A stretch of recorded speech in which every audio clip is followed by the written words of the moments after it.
الحمدللہ رب العالمین والصلاة والسلام علی سید الانبیاء والمرسلین وعلی آلہ وصحبہ اجمعین۔ میرے عزیز بھائیوں اور بہنوں، السلام علیکم۔ اللہ تعالیٰ نے انسان کو بے شمار نعمتیں عطا کیں، لیکن ان سب نعمتوں میں سے سب سے بڑی نعمت ہے اللہ کے نبی حضرت محمد صلی اللہ علیہ وآلہ وسلم۔ آپ کی سیرت وہ روشنی ہے جس کے بغیر زندگی اندھیروں میں ڈوبی رہتی۔ قرآن اعلان کرتا ہے، لَقَدْ كَانَ لَكُمْ فِي رَسُولِ اللَّهِ أُسْوَةٌ حَسَنَةٌ، یعنی تمہارے لیے رسول اللہ صلی اللہ علیہ وآلہ وسلم کی زندگی بہترین نمونہ ہے۔ آج ہم اس عظیم نعمت کی بات کریں گے، نبی کریم حضرت محمد صلی اللہ علیہ وآلہ وسلم کی سیرت کی، جس کی یاد سے دل کو سکون ملتا ہے اور جن کی اطاعت میں دنیا اور آخرت کی کامیابی ہے۔ سبحان اللہ۔ اب مکہ کے حالات نبی پاک صلی اللہ علیہ وآلہ وسلم کی ولادت سے پہلے کیسے تھے؟ بہت سے لوگ شاید جانتے ہیں اور بہت سے لوگ نہ جانتے ہوں۔ تو نبی پاک صلی اللہ علیہ وآلہ وسلم کی ولادت سے پہلے مکہ اور پورا عرب اندھیروں میں ڈوبا ہوا تھا۔ شرک عام تھا، لوگ بتوں کے آگے جھکتے تھے، شراب، جوا، قتل، غیرت نام کی کوئی ان میں چیز ہی نہیں تھی۔ عورت کو ذلت کی نگاہ سے دیکھا جاتا تھا، بیٹی کو پیدا ہوتے ہی زندہ دفن کر دیا جاتا تھا۔ فل جو ماحول تھا وہ جہالت کا تھا، بیٹی کو جو گالی سمجھا جاتا تھا۔ ایسے ماحول میں 12 ربیع الاول کے دن صبح صادق کے وقت مکہ مکرمہ کے ایک گھر میں وہ بچہ پیدا ہوا جس نے دنیا کے اندھیرے مٹا دیے۔ وہ بچہ محمد بن عبداللہ حضرت محمد صلی اللہ علیہ وآلہ وسلم تھے۔ وہ نور تھے، وہ رحمت تھے۔ آپ صلی اللہ علیہ وآلہ وسلم کی ولادت کے وقت دنیا میں عجیب نشانیاں ظاہر ہوئیں۔ کسی کے محل کے کنکرے ہل گئے، یعنی جو مینار ہوتے ہیں۔ فارس کے ہزاروں سال جلتا ہوا آتش خدا بجھ گیا۔ آسمان پر ایسے نور کی لہریں ڈوبی کہ مشرق و مغرب روشن ہو گیا۔ اب یہ سب اس بات کا اعلان تھا کہ اب دنیا بدلنے والی ہے۔ دیکھیں میری بات سنیں، یہاں پہ آسمان، جب نبی پاک صلی اللہ علیہ وآلہ وسلم اس دنیا میں تشریف لے کے آئے تو آسمان پر بھی نور کی لہریں تھیں۔ تو کون کہتا ہے کہ چراغاں نہیں کرنا چاہیے، خوشیاں نہیں منانی چاہیے، جبکہ آسمان پر ایسے نور کی لہریں کہ دونوں یعنی کہ مشرق سے مغرب تک روشن ہو گیا تھا۔ تو یہ اللہ نے خوشی منائی تھی جب حضور پاک صلی اللہ علیہ وآلہ وسلم اس دنیا میں تشریف لے کر آئے۔ تو پھر لوگ کہتے ہیں کہ یہ خوشیاں کیوں مناتے ہیں؟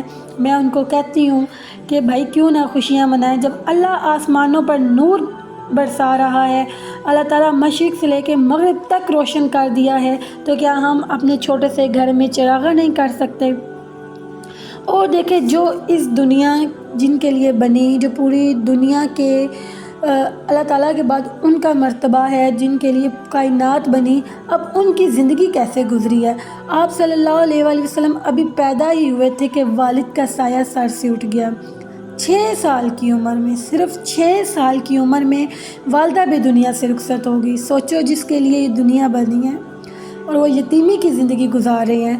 ایک بچہ جس کے سر پر ماں باپ کا سایہ ہی نہ ہو، کیسی تکلیف میں ہوتا ہے، لیکن اللہ تعالیٰ نے اپنے محبوب کو یتیمی دی تاکہ وہ یتیموں کا درد سمجھے، غریبوں کی حالت جانے۔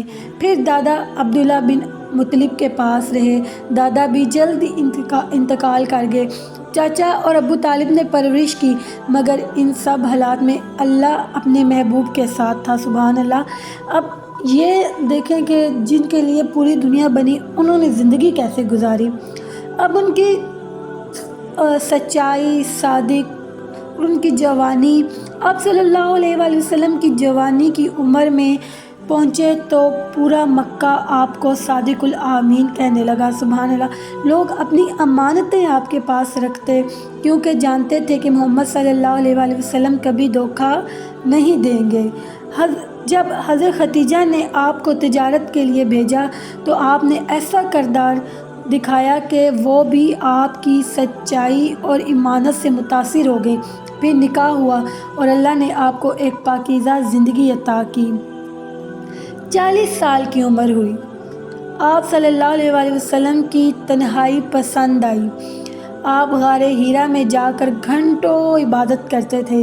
ایک دن رمضان کی بابرکت رات میں جب آپ صلی اللہ علیہ وآلہ وسلم غار میں تھے، اچانک فرشتہ جبرائیل علیہ السلام تشریف لائے اور کہا، اقرا پڑھو، اقرا پڑھو۔ یہ وحی کی ابتدا تھی۔ نبی کریم صلی اللہ علیہ وآلہ وسلم کانپ گئے، گھبرا گئے اور حضرت خدیجہ کے پاس آئے۔ فرمایا، مجھے چادر اوڑھ دو۔ جب حضرت خدیجہ نے تسلی دی اور کہا، اللہ کی قسم، آپ کو اللہ کبھی ضائع نہیں کرے گا۔ آپ کا صلہ رحمی کرتے ہیں، یتیموں کا سہارا ہیں، کمزوروں کی مدد کرتے ہیں۔ یہ وہ لمحہ تھا جب نبوت کا آغاز ہوا، یہ دنیا روشن نصیب ہوئی۔ میرے پیارے بھائیوں اور بہنوں، نبی کریم صلی اللہ علیہ وآلہ وسلم نے مکہ میں اللہ کا پیغام سنایا تو قریش دشمن بن گئے۔ اگر زندگی دیکھیں تو کتنی مشکل گزاری ہے، پہلے یتیمی، پھر ماں کا بھی سایہ اٹھ گیا، پھر ایسے زندگی مشکل گزری، لیکن کن کے لیے؟ ہم لوگوں کے لیے کہ ہم کبھی مشکلات سے گھبرائیں نہیں، ہم ان کی زندگی سے سبق حاصل کریں۔ تو جب آپ نے قربانیاں دی، تو جب آپ نے نبوت کا اعلان کیا تو قریش آپ کے دشمن بن گئے، مسلمانوں پر ظلم کے پہاڑ توڑنے لگے۔ حضرت بلال کو گرم ریت پر لٹا کر کوڑا مارا جاتا تھا کہ حضرت سمیہ اور یاسرہ کو شہید کیا گیا۔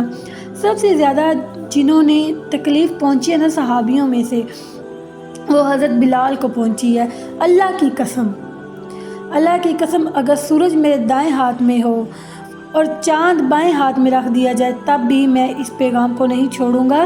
لیکن نبی کریم صلی اللہ علیہ وسلم ڈٹ گئے تھے اور کہا کہ میں جو مرضی کر لو، لیکن میں یہ جو ہے اللہ کی قسم، اگر سورج میرے دائیں ہاتھ میں اور چاند میرے بائیں ہاتھ میں رکھ دیے جائے تب بھی میں اس پیغام کو نہیں چھوڑوں گا۔ یہ ہے استقامت، یہ ہے ایمان۔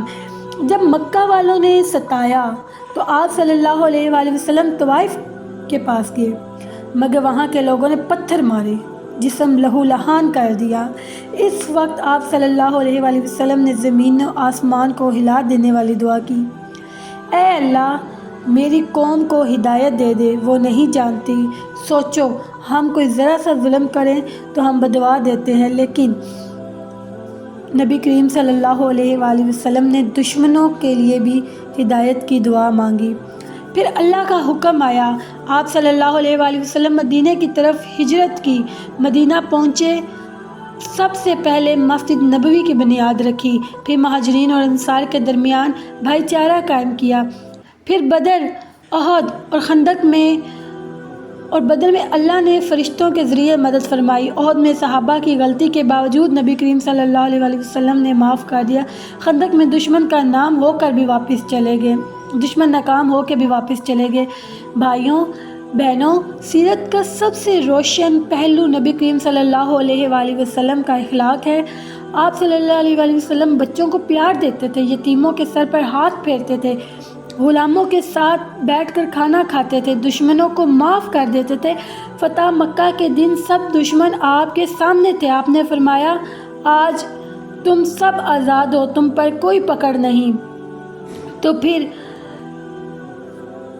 آخر میں کیا ہوتا ہے کہ میرے بھائیوں اور بہنوں، یہ تھی سیرت نبوی۔